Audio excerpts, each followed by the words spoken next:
Hello, I'm Sharon Albert, Director of the Mission Trails Regional Occupational Program.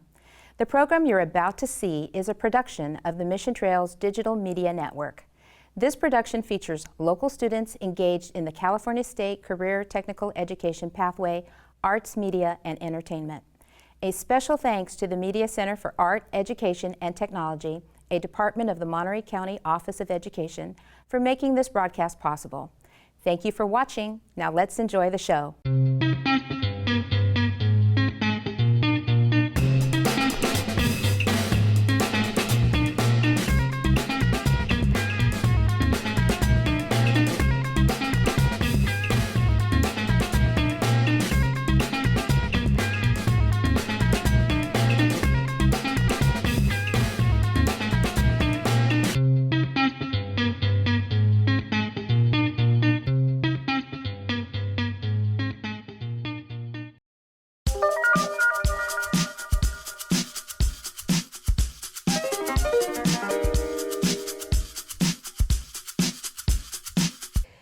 What will I do to increase police presence? That's a really difficult question.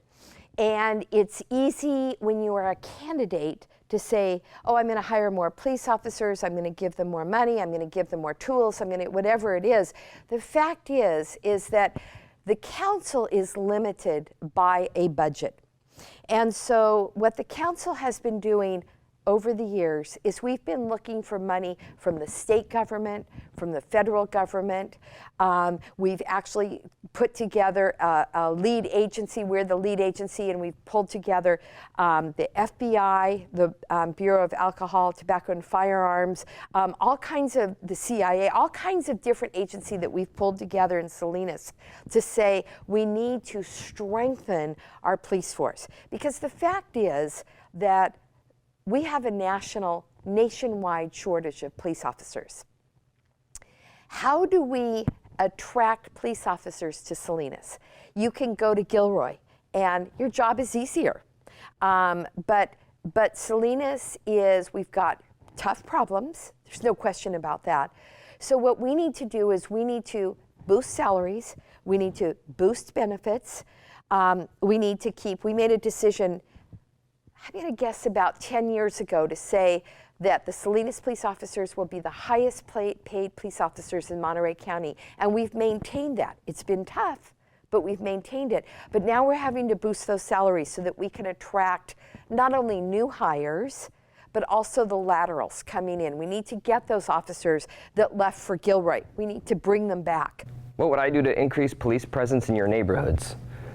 Well, the Salinas Police Department is grossly understaffed, first and foremost. So no matter how hard they would like to put more officers in your area, they can't, because they can't hire enough officers.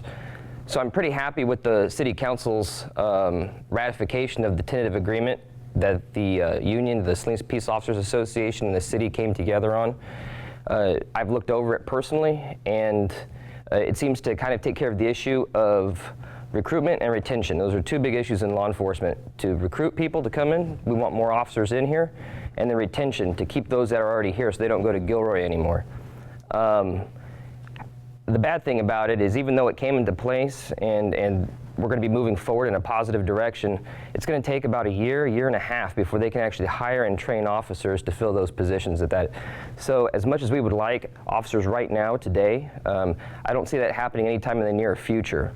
However, the Salinas Police Department is now working in collaboration with the Sheriff's Office and other agencies around the county to bring in more. And they've started this violence suppression unit again, which I think is going to make a positive impact in targeting those who are causing problems in our community. I mean, one of the priorities right now is to be able to deal with the issues of recruitment first. In Salinas, and especially in District 1, there's a complete disconnect between the law enforcement and the community. There's a lot of mistrust there, especially with what's going on with the officer-involved shootings over the last few years. But I think that a lot of that is just a misunderstanding. Right now, we only have 103 police officers on the streets that are actually able to go to the streets. And at any given time, there's only 10 police officers on patrol. Imagine if there's a homicide that's going on over in East Salinas, which is where most of them occur, and all 10 of those officers are going to go to that call. Then they're going to have to call additional people in to take care of all the other crimes that are going around. I'm very fortunate that I have a daughter-in-law who's a police officer with the Salinas Police Department, and my son was a police dispatcher. So I got a first-hand experience on looking at the volume of calls and looking at the relationships or the lack thereof between the community and the police department. One of my goals is to build that bridge back there again to where we start having credibility and trust with the police department, and that the police department also understands some of the struggles that we go through.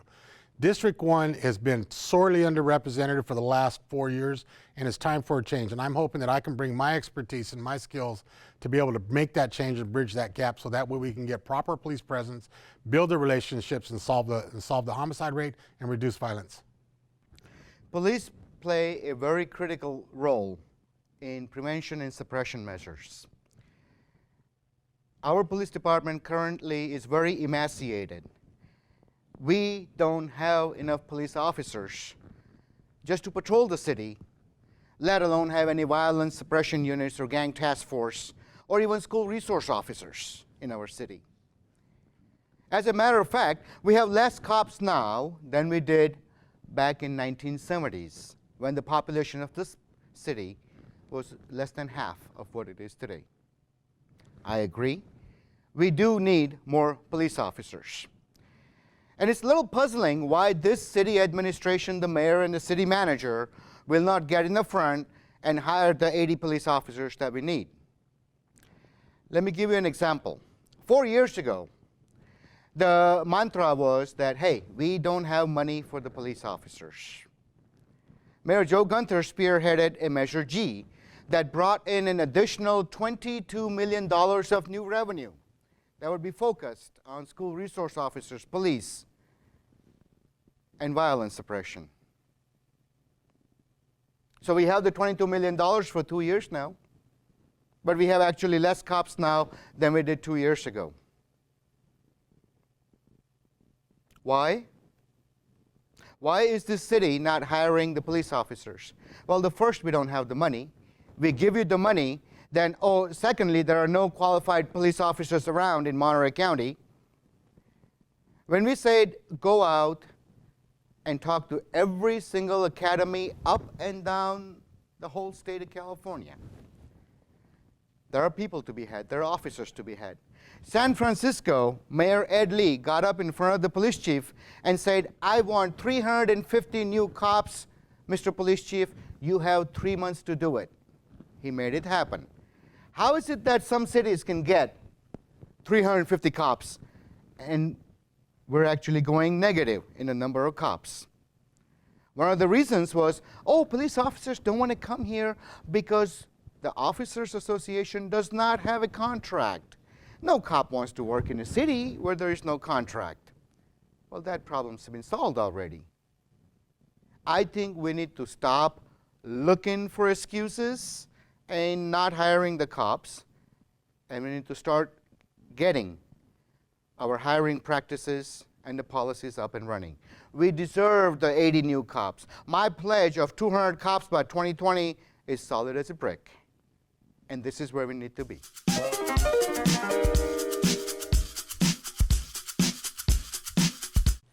That's a tough question. Right now, there's nothing in our community that has a lock on rent. What I mean by rent control. I mean, it's crazy because I live over here in East Salinas as well. I work over here, and that's one of the main reasons why we have such a high homeless population right now. But what a lot of people are not recognizing is before they get homeless, they become houseless. How many of us know people, or even ourselves, that live with other families because we can't afford the rent? It's priced out of our range. We don't have enough money in wages to be able to sustain the living here, so everybody's renting rooms from other people, and you see families with multiple families living in. The primary family there has a home. They can say, I've got my home, I live here. But everybody else is considered houseless, and houseless is one step away from homeless. We need to be able to work on the rent control issues. We need to be able to work on the economy to be able to provide people a sustainable living, a wage. And we need to be able to work on expanding affordable and inclusionary housing. Well, I could work with the city council. I can't do nothing on my own. It's all a team effort. Working with them to see what community organizations like CHISPA, what properties the city has as well to expand our low-income housing. I know I myself was a a recipient with my family of a Section 8 Housing Authority program, which helped us quite a bit because it was a family of 8 with a single parent, my mom. My father passed away in 1980 in a car accident here in Mark, and he was the only provider at the family. So when my mom had to begin working in 1980, Housing Authority really helped us out, Section 8, where we were able to survive. She was able to pay the rent and have some food on our table. And I think getting programs combined with the city to see where we can expand some of these services. I know there are always issues with funding, and that's always going to be a hurdle. But I guess together with the council, seeing our options would be my first step, and taking any properties that we have to develop and work with community housing programs like Chispa, like I said, to manage them for us and keep housing out there for low-income families. Stabilizing housing rent is a big one. And I think it starts with a very radical type of thinking of doing a rent control approach. Go back again to East Salinas, 80,000 people that live here. We're the majority of the entire city population. Yet we're the backbone labor of this entire city and county. What we need to start looking at is doing a strong and independent analysis. We have $9 billion industry, $9 billion with the letter B, for agriculture. 80,000 people living on this side of town, we're the one that's paying the highest rents, highest water bills, highest garbage, electricity. The list goes on and on. And most recently, the city has also passed even more taxes on taxing your own cell phones. So anyone that is 18 and under, you have no choice. You have no voice and vote in that. Your cell phones are being taxed now. Only because, again, of the more tax base and general money that's being funded. What we need to do is start doing a unified effort of looking at housing overall, since we pay the highest taxes. Let the city know this is the new policy for rent control. And we have to be very aggressive and pass that. The city of Hollywood historically has been charging people there, because of the celebrity status and everyone, the highest rents in the country. It kept pushing people outside the outskirts of that city, and next thing you know, they found themselves outside, which is now known as West Hollywood. That is one of the youngest cities in the nation. If you look it up, it's, I believe, incorporated in 1984. When they formed that city in 1984, the main priority and their main thing that they had in mind is, we need to have rent control so nobody can do this to us again because of the property owners.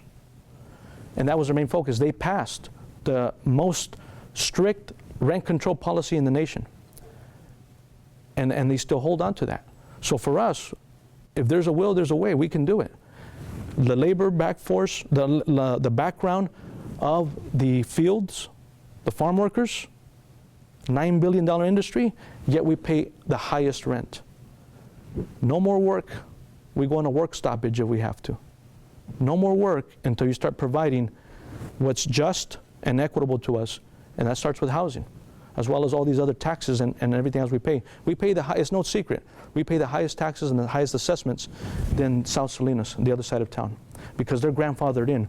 The history behind this, so I'll give you a quick snapshot of it. 1963 is when the Alisal was incorporated into the rest of the city. They call it annexation. Before that, there was about 4 or 5 failed attempts of elections to get that part, again, East Salinas here where we're at today, Alisal, into the city. Now, why would that happen at least 5 times? Election after election, 1958, 1959, 1960. This is the historical analysis that we have to start making. We had to work with everybody. Is the same situation. We had to work with everybody. I don't think it's the government responsibility. It's everybody that lives in the city to work together to be sure that everybody can afford a decent housing. There is a lot of money that is handled out there, but sometimes it's not used the right way. but everybody needs to know what is going on and what resources we can bring to this community. Every single one of us have that responsibility, not just the person in charge, but every single one, from the student in the high school to the person signing the paper. So this is a political hot potato. There are candidates out there talking about rent control. There are candidates out there talking about a whole bunch of issues. You know what I think will work right off the top and work real quick and make a big impact? All you have to do is look at our city, south of us, called Spreckles. Tanimura and Antle put up their migrant worker housing for 800 people. The cost is $250 a person for an entire month. It's clean, it's safe, and from business point of view, it is a positive cash flow situation from day one. City of Salinas has land. Could we not already copy something that has worked in other cities? And could we not do it quick? The bottom line is, where there is a will, there is a way. This mayor, the city council, and the city leadership has not done much of anything to focus on affordable housing. Affordability is a big problem in the city of Salinas with the low incomes we're getting. Even some of our teachers. If you go to the school board meetings and talk to teachers, some teachers are spending 40 to 50% of their monthly income on rent and phone and electricity. Half their money is gone. The other half is their food, their clothing, their insurance, gas in the car. There's very little money left. Rents, higher rents, are driving people out of the city of Salinas. We need to fix that and attract more people to actually come to Salinas.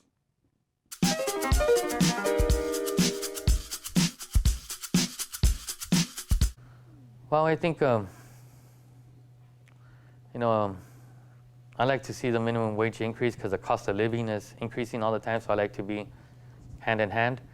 I know when I was growing up, our minimum wage was something that you guys would probably buy a soda with right now, but I think where it's at right now, maybe getting it to $11, $12 would be reasonable, and incrementing it to get to a 15 like they want to do. But I think it would be nicer to do it sooner than later, because like I said, the businesses are out there and the economy is not waiting for us. The rent's not waiting for us, so we definitely need to increase the minimum wage. And unfortunately, it's going to be a long time before we get to that $15 one. You know, I think that the minimum wage needs to go. I remember when the minimum wage was 25 cents. Okay, so no, it was a little more than that, but I'm kind of aging myself. But I remember when I first started my agency, minimum wage was $4.75, then it was $5, then it was $6.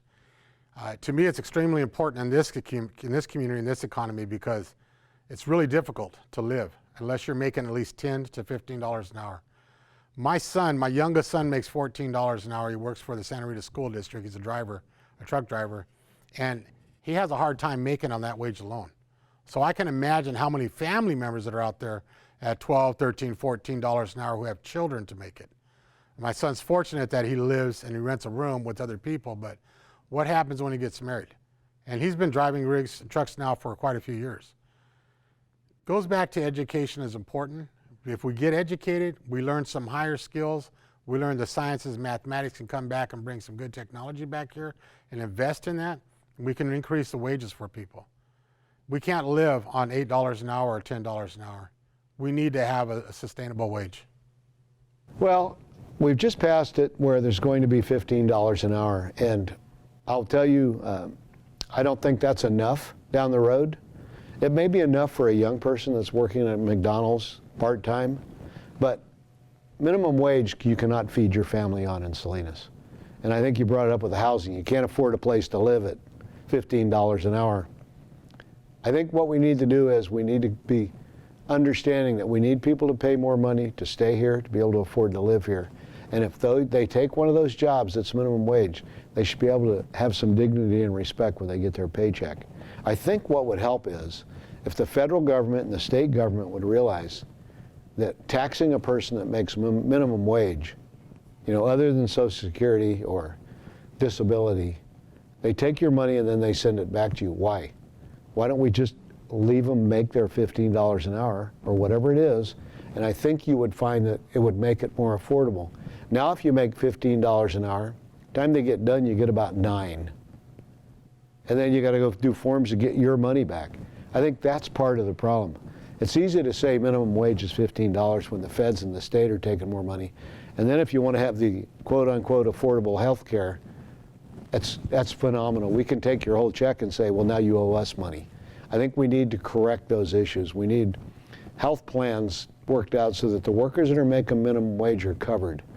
We have enough money in this country to take care of that. The companies that are getting rich are companies that sell us health insurance. If you could have bought stock in health insurance 5 years ago, today you wouldn't have to work, is what somebody told me. So, but we need to look at all of those issues. It isn't just the wage, it's what we take away from that worker. And then if you drive into a gas station, right now it's not bad, but when it was $5 a gallon, and you're a farm worker, and you have a family to support, and you're making minimum wage, it's pretty tough to make ends meet.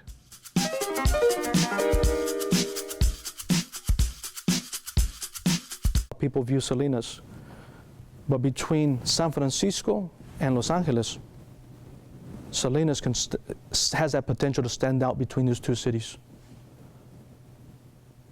Music, dance, theater, arts, and education as well. Sports, academics, the list goes on and on. The potential is going to be, because of what I see right now before me, 65% of the population in the city is young people. So for me, I see a lot of hope, but before we get there, you got to go through a lot of obstacles. There's a big mountain to climb, and I think you guys know very well what it is.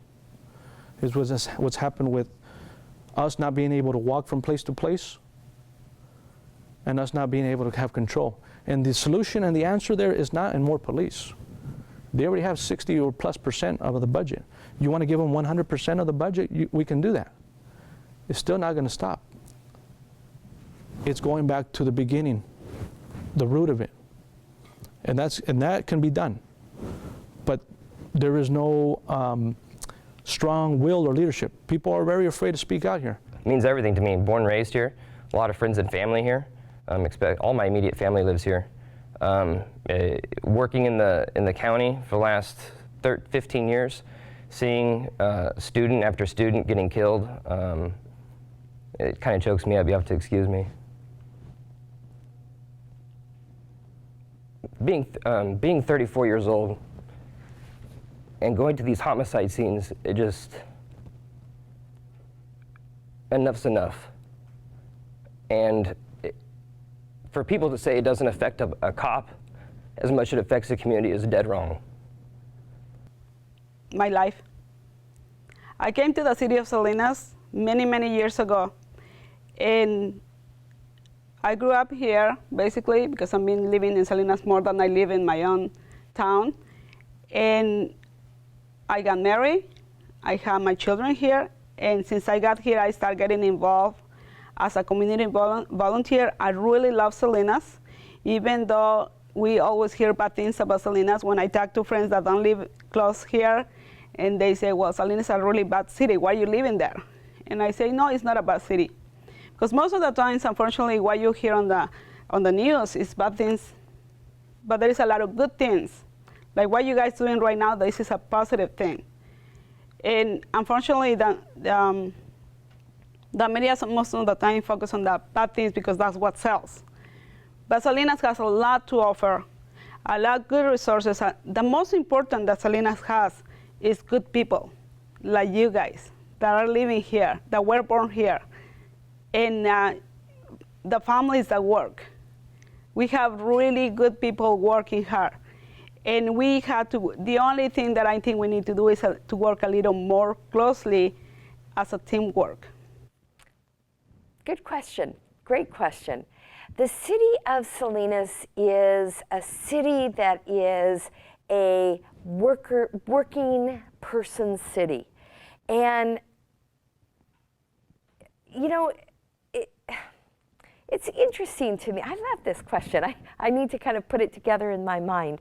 And I love the question because we are, I think, a very unique city. We are composed of ag workers, field workers, doctors, teachers, lawyers, police officers, firefighters. We are a real diverse city in terms of our employment. In my neighborhood, there are people that really are. I mean, at one point, I lived next door to a doctor on one side, a field worker on the other side. I was a teacher. I am a teacher. My husband works for the county. We're not a Carmel. We're not a Monterey.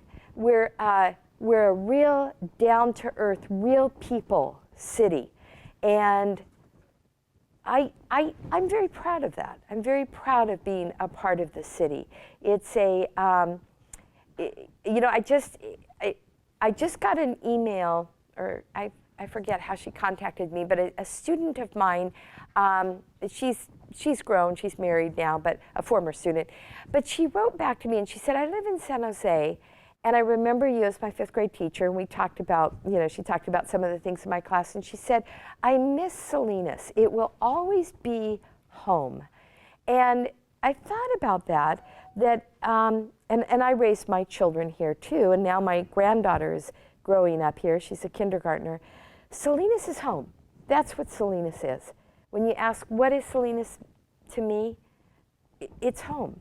It's home. And it fits so many different people and so many different lifestyles and so many different dreams and aspirations. And it's just a wonderful city. Well, it's home. It's a place that I've been fortunate enough to grow up in. You know, I came back from Vietnam a little disappointed in the world. I'll be the first to admit that, you know.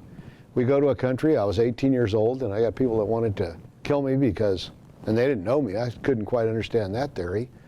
And then I came back, and there were some things said about us folks that went to Vietnam. And then I got lucky enough to come and work in Salinas as a police officer. I lived down on John Circle.